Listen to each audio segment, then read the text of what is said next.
afternoon, cheeselings. Welcome to another video. Today I have the glorious Blacksticks Blue. That's it right here. As you can see, it is a kind of orange-yellow coloured blue cheese. Let's just see what the website says. So this is made by Butler's Farmhouse Creamery, or Butler's Farmhouse Cheeses, whatever. They describe it as, so Blacksticks Blue Cheese is the smoothest, most creamy blue cheese around. It packs just enough blue bite to keep those taste buds tingling. It won a gold star at the Great Taste Awards 2021. The original contemporary farmhouse blue cheese, made with love using traditional handmade methods, with rich milk produced by the herds of our family and friends, all within 10-kilometre radius of our Lancashire family dairy. It is crafted in open vats, then poured into individual moulds, turned by hand and matured under the watchful eyes of our cheese experts. It's won a couple of other awards, but I can't really be bothered to go through them all. So this is a pasteurised cow's milk cheese. I've cut into it, you can see I've had some already, I've cheated a little bit. It's quite wet, that's my fault. So I have a confession to make. I buy too much cheese. No, I'm going to take that back. I don't buy too much cheese, that's impossible. I buy more cheese than I can realistically eat within the best before date. I bought this a few weeks ago because if you spend more than 20 quid, you got a free Kiddos and Ash or something. So this is now a month past its best before date label. As a result, the surface is a bit wet. I have wiped some off with paper towel. The rind, the very, very thin blue mould rind is a little bit damp. That's unusual for blue cheese. Normally the wetness destroys the mould. The packet was a bit wet. It hasn't really damaged the cheese. I'm still going to eat it. I've had some already, like I said, about half an hour ago. I'm still alive. It still is finger-lickingly good. But it has affected the texture and feel of the cheese a little bit. It's not exactly pleasant, but that's my fault, not theirs. It is very mildly blue. The surface is coming off on my fingers. It's coloured with anato. That's what gives it the kind of, I don't know what shade I would describe that as, but it's a kind of midway between yellow and orange.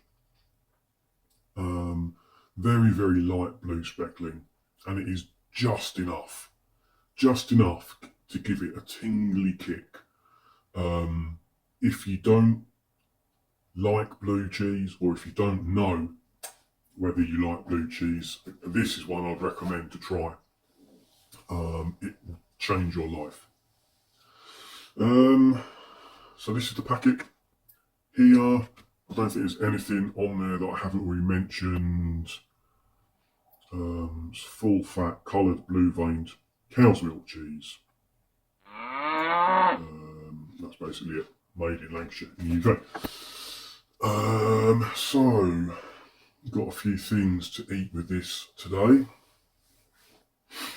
I have got Stag water biscuits, which are not like any other water biscuits I've ever had.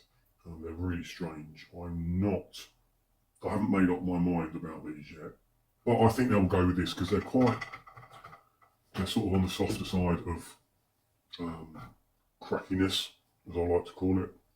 I've also got a couple of the Marks and Spencer's rye and wheat things. I've got my remaining half-eaten Thin Crisp, and I've got some Peter's Yard sourdough flatbreads, I think they're called. I've got sliced cucumber. I've got, this is interesting, I've got some dried apple rings here. I just want to give them a try really. I've had them a couple of weeks, haven't opened them until today, just thought I'd give them a go. I've got some fresh fig. I've got a little bit of dried fig. I've got some sliced apple there. And some sliced tomato. Hide around the back, I've got some pickled onion. I've got some Mrs. Bridges date and fig chutney, and I've also got some Mrs. Darlington's real ale chutney. Right, so I haven't sliced any yet, so let's do that. It is very soft. So this is a crumbly, I wouldn't call it a soft cheese, this is a crumbly cheese. It's quite fragile, but it's quite firm in its block. Once you slice it off, it's quite fragile in your fingers. Yeah, so let's give it a go.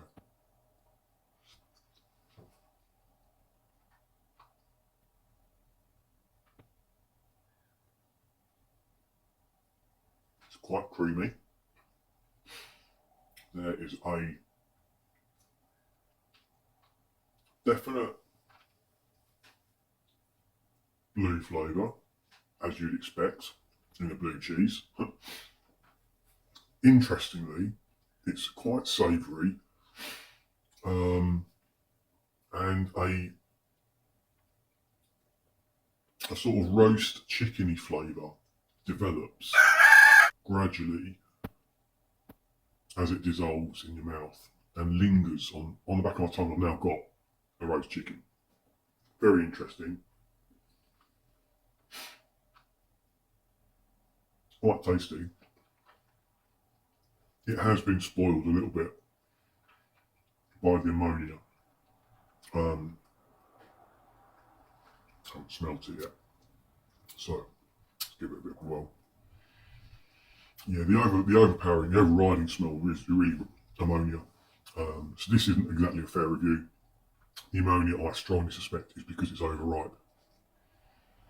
The ammonia, it's kind of damaging the rest of the cheese. Once you get past that, it's absolutely fine. There is an ammonia tang in my mouth. I'm going to try my best to ignore it. Hopefully some of these will actually counteract that. So let's just slice a bit again. A longer knife. I'm going to need to eat this pretty quickly now it's open, I think. I have it on good authority that this is amazing cheese in a blue cheese sauce. Bloody hell, it's quite sticky. And I imagine it really is, because of the colour, apart from anything else. So I think I'm going to try it on. I'm going to try it on one of these stag water biscuits.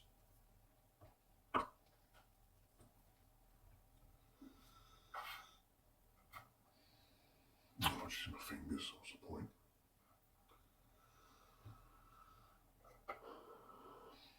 Save the crumbs for later.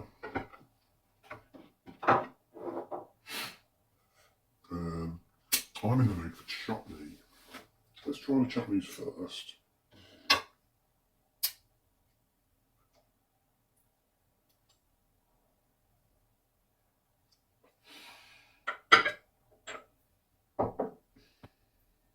I suspect a bit of sweetness will do this a lot of good. I think it will help to not counteract but complement the roast chicken flavour. Fucking cat hair on there, yeah. Just look at that. This is Mrs. Darlington's ale chutney. Let's give that a go.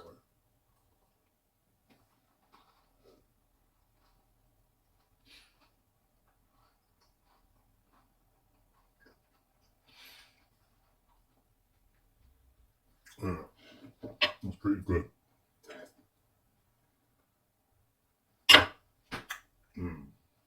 Could have done with a bit more actually. I'm still getting the ammonia. Try to ignore that. So this is the bait and fig. Something.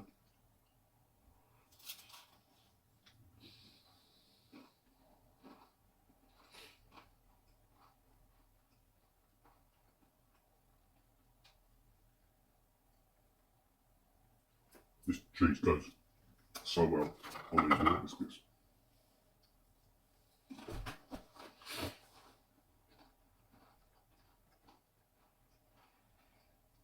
Mmm.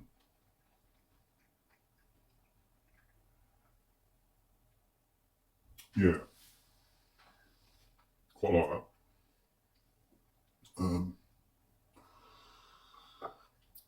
Let's try. Let's try a bit of tomato. There we go. A bit like a sandwich, an open sandwich.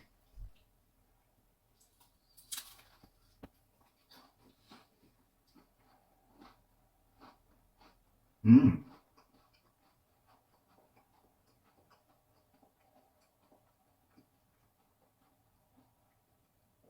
That's really nice. I think the acidity of the tomato actually counteracts the tanginess of the ammonia.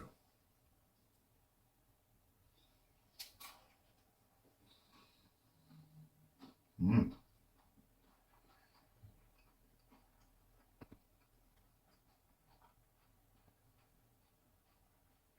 I'm impressed with that.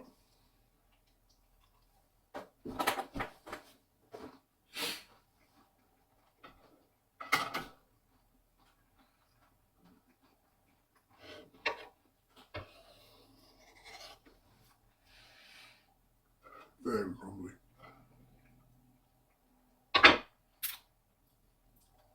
Let's try a bit of apple. Again, this is kind of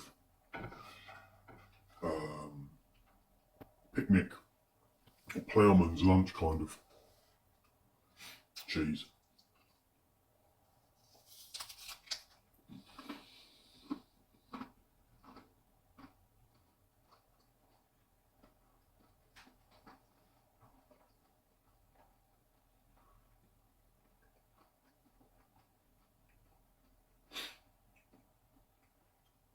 That was reasonable.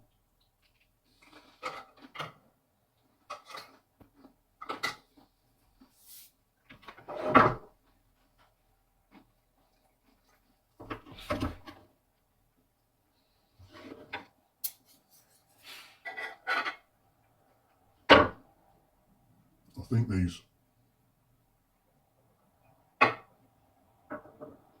hard crackers, the ones that sort of snap and cut your mouth when you eat them, are not really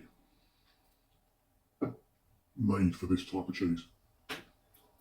I love the pickled onion.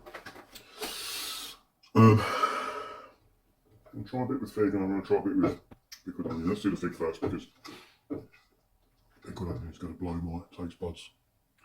There we go.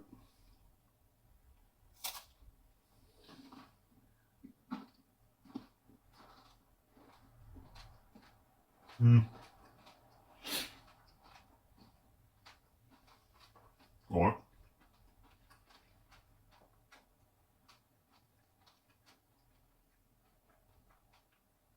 It's alright. That's not what this cheese was invented for though.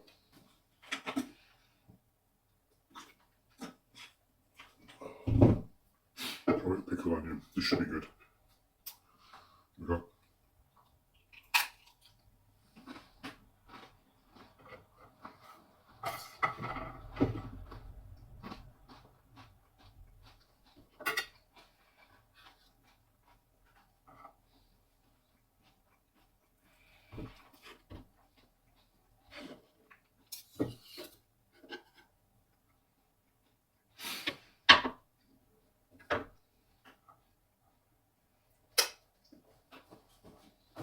Really want to try this.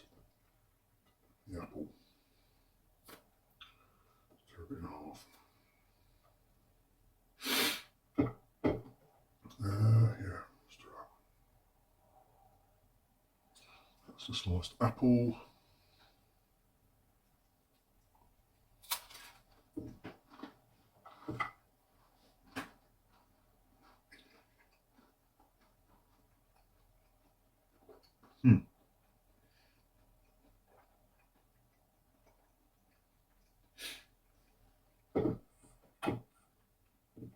That's a weird flavour. You have to have another one of those.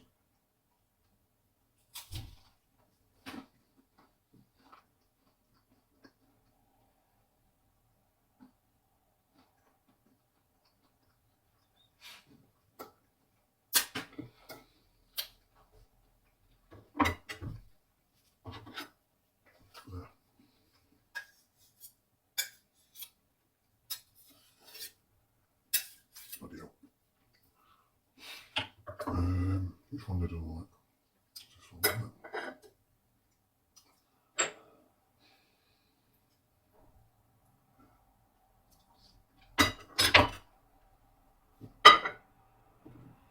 This is a bit of that pressed apple with some Mrs. Bridges chutney.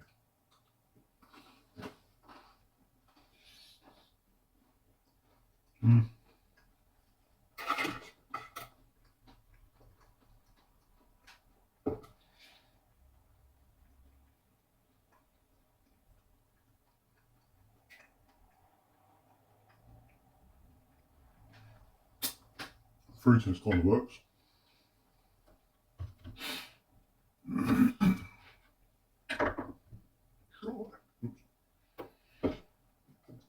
So last one is our chutney. I don't think I had enough last time.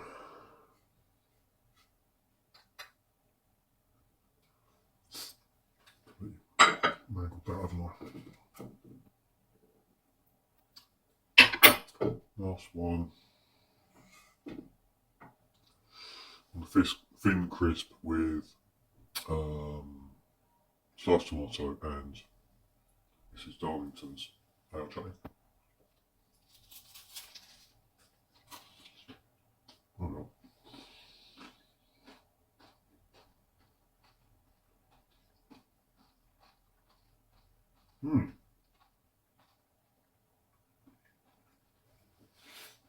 That's a really good combination. Really good. It does work on the thin crisp. I suspect it would be better on the stag water biscuits.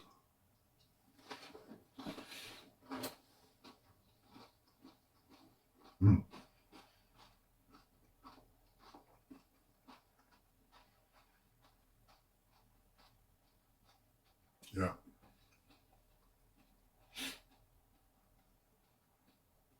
Well, there we go, that's enough one day. Really good cheese. I haven't really been fair to it. I should have had it sooner. That's my fault, not Butler's. Really good sandwiches. Toasties perhaps. It's not an overly strong cheese. It's gorgeous blue. You do need something with it, I think.